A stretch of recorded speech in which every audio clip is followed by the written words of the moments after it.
My name is Benji Metha. I'm a PhD student from the University of Melbourne, my final year, studying astronomy. But I'm not going to be talking to you about astronomy. I'm not even going to be talking to you about AI. I'm going to be talking to you about the probability that underpins the statistics, that underpins the data science, that underpins the AI. So we're going a few levels deep. Bear with me. And I'm going to be telling you about a really cool textbook that I read that gives a new interpretation to kind of like what probability theory is, how we should think about it, kind of like what it means from sort of like a fundamental first principles level. It's going to be fun, I promise.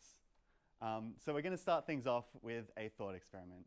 So this scientist is going to take you, he sits you down in a room, and he says, I am going to flip a coin, and I want you to tell me whether you think it's more likely to be heads, more likely to be tails, or the same outcome. So we're going to start with that. Who reckons it's more likely to be heads? Okay, cool. Pro heads crowds. Tails? Couple of them, tails never fails. Who thinks it's going to be even? All right, not most of you. That's interesting. All right, so the first coin gets flipped. Yeah, first coin gets flipped, lands tails, and he's like, all right, now we're going to do it again. I'm going to flip this coin. Who reckons it's going to be heads? It's the same coin. He picks it back up. Who reckons it's going to be tails? Who reckons it's equal probability? All right. We're going to do it again.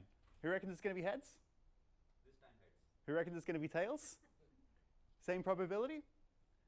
Great. He keeps flipping the coin. He gets another heads.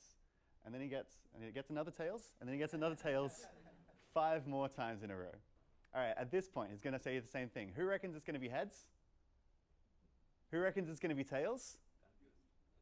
Who reckons it's still the same probability? We've got about an even split now, which is exactly what we're looking for.